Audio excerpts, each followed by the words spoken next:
December 29 വിശുദ്ധ Thomas Beckett. തിരുസഭയോട് വിശ്വസ്തത പുലർത്തിയതിൻ്റെ പേരിൽ ഇംഗ്ലണ്ടിലെ ഹെൻറി രണ്ടാമൻ രാജാവിനാൽ വധിക്കപ്പെട്ട കാൻറ്റർബറിയിലെ ആർച്ച് ബിഷപ്പാണ് വിശുദ്ധ തോമസ് ബെക്കറ്റ്.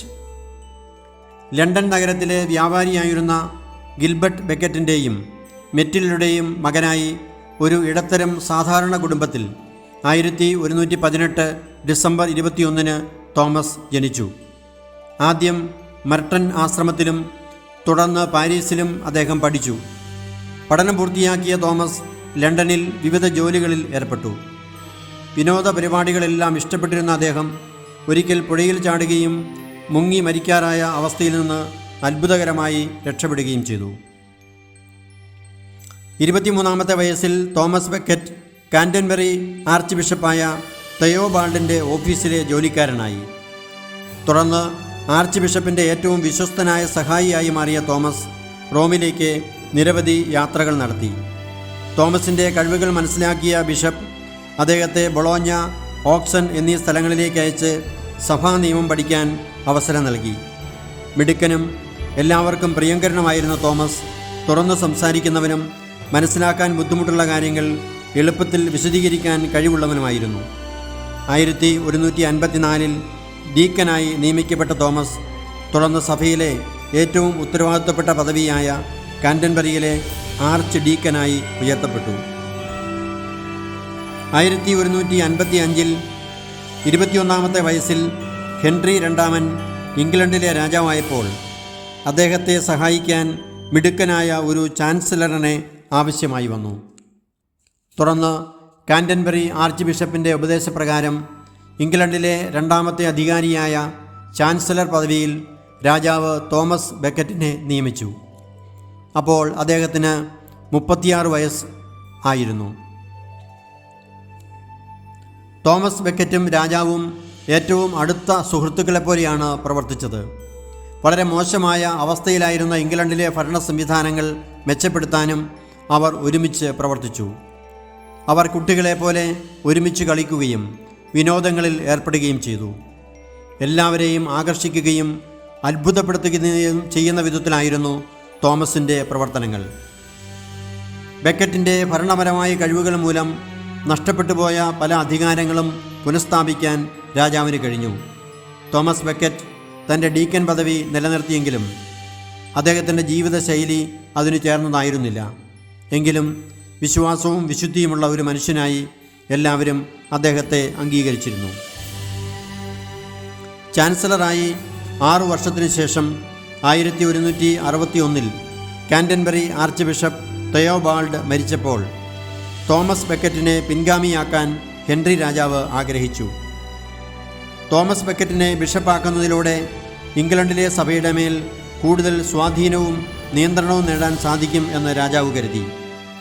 അതിനുവേണ്ടിയാണ് തോമസ് ബെക്കറ്റ് ചാൻസലർ സ്ഥാനത്തോടൊപ്പം ബിഷപ്പ് സ്ഥാനവും കൂടി ഏറ്റെടുക്കാൻ രാജാവ് നിർബന്ധിച്ചത്. ഇത് മനസ്സിലാക്കിയ തോമസ് ബിഷപ്പാകാൻ സമ്മതിച്ചില്ല. ചാൻസലർ സ്ഥാനത്തിരുന്ന് രാജാവിന് വിശ്വസ്തത പുലർത്തിയതുപോലെ ബിഷപ്പായാൽ സഭയോട് വിശ്വസ്തത പുലർത്തണമെന്ന് അദ്ദേഹത്തിന് അറിയാമായിരുന്നു. താൻ ബിഷപ്പായാൽ അത് അവർ തമ്മിലുള്ള നല്ല ബന്ധം തകരുന്നതിന് കാരണമാകും എന്ന് തോമസ് മുന്നറിയിപ്പ് നൽകിയിട്ടും ഹെൻറി രാജാവ് സമ്മതിച്ചില്ല. രാജാവിൻ്റെ നിയമനത്തെ മാർപ്പാപ്പ അംഗീകരിച്ചതോടെ തോമസ് ബെക്കറ്റ് കാൻറ്റർബറി ആർച്ച് ബിഷപ്പായി. 1162 ജൂണിൽ പൗരോഹിത്യം സ്വീകരിച്ച അദ്ദേഹം അടുത്ത ആഴ്ചയിൽ ബിഷപ്പായി അഭിഷേകം ചെയ്യപ്പെട്ടു. അലക്സാണ്ടർ 3-ാമൻ പാപ്പ പ്രത്യേക തിരുവസ്ത്രങ്ങൾ നൽകി അദ്ദേഹത്തെ ആദരിച്ചു. ആർച്ച് ബിഷപ്പ് ആയതോടെ തോമസ് ബെക്കറ്റിൻ്റെ ജീവിതം ആകെ മാറി. അദ്ദേഹം പൂർണ്ണമായും ഒരു ആത്മീയ മനുഷ്യനായി തീർന്നു. അതിരാവിലെ എണീറ്റ് ഒരു സഹായിയോടൊപ്പം ബൈബിൾ വായിച്ചു പഠിച്ച അദ്ദേഹം എല്ലാ ദിവസവും പരിശുദ്ധ ബലി അർപ്പിച്ചു. വളരെ ഔദാര്യത്തോടെ പാവങ്ങളെ സഹായിച്ച അദ്ദേഹം രോഗികളെ സന്ദർശിക്കാൻ സമയം കണ്ടെത്തി.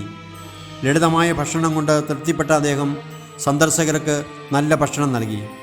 സന്യാസികളെ കൂടെ സന്ദർശിച്ചിരുന്ന അദ്ദേഹം തൻ്റെ വസ്ത്രത്തിനുള്ളിൽ പാപപരിഹാര പ്രവൃത്തിയായി രോമവസ്ത്രം ധരിച്ചിരുന്നു.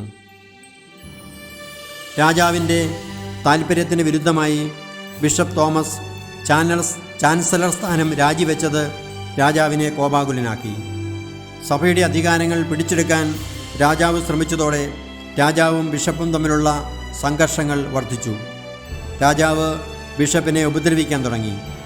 1164 ജനുവരിയിൽ രാജാവ് 16 ഉത്തരവുകൾ പുറപ്പെടുവിച്ചുകൊണ്ട് സഭയുടെ അധികാരങ്ങൾ പിടിച്ചെടുത്തു.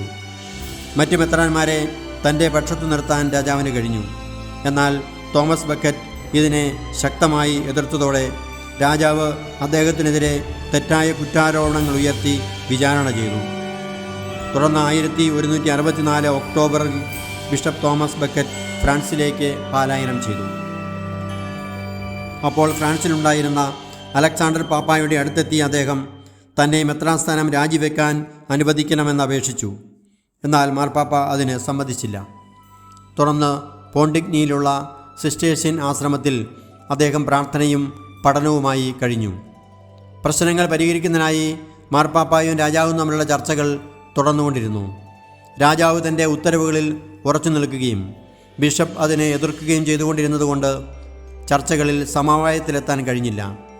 4 വർഷത്തിനു ശേഷം 1170 നടന്ന സമാധാന ചർച്ചകളെ തുടർന്ന് ഡിസംബർ 1 ബിഷപ്പ് തോമസ് ബക്കറ്റ് കാൻറ്റർബറിയിൽ തിരിച്ചെത്തി. തന്നോട് വിധേയത്വം പുലർത്താത്ത 3 മെത്രാന്മാരെ ബിഷപ്പ് തോമസ് ബക്കറ്റ് പുറത്താക്കിയതോടെ വീണ്ടും സംഘർഷം ആരംഭിച്ചു. തുടർന്ന് ആർച്ച് ബിഷപ്പിനെ രാജാവിന് മുമ്പിൽ ഹാജരാക്കുന്നതിനായി 4 പടയാളികളെ രാജാവ് അയച്ചു. അപ്പോൾ രാജാവ് കോപത്തോടെ ഇങ്ങനെ പറഞ്ഞു: പ്രശ്നക്കാരനായ ഈ പുരോഹിതനെ എന്നിൽ നിന്ന് ഒഴിവാക്കാൻ ആരുമില്ലേ? ഇത് ആർച്ച് ബിഷപ്പിനെ കൊല്ലാനുള്ള ഉത്തരവായി മനസ്സിലാക്കിയ പടയാളികൾ കാൻറ്റർബറിയിലെത്തി ദേവാലയത്തിൽ പ്രാർത്ഥിച്ചുകൊണ്ടിരുന്ന ആർച്ച് ബിഷപ്പിനെ വാളുകൊണ്ട് വെട്ടി. തലപൊട്ടി നിലത്ത് വീണ അദ്ദേഹം ദേവാലയത്തിനുള്ളിൽ വെച്ച് തന്നെ മരിച്ചു. 1170 ഡിസംബർ 29 ബിഷപ്പ് തോമസ് ബക്കറ്റിൻ്റെ രക്തസാക്ഷിത്വം. ജനങ്ങൾ അദ്ദേഹത്തെ വലിയ വിശുദ്ധനായി ബഹുമാനിച്ചു. നിരവധി അത്ഭുതങ്ങൾ അദ്ദേഹത്തിൻ്റെ കബറിടത്തിൽ സംഭവിച്ചു. 3 വർഷങ്ങൾക്ക് ശേഷം 1173 ഫെബ്രുവരി 21 അലക്സാണ്ടർ മൂന്നാമൻ പാപ്പ ബിഷപ്പ് തോമസ് ബക്കറ്റിനെ വിശുദ്ധനായി പ്രഖ്യാപിച്ചു.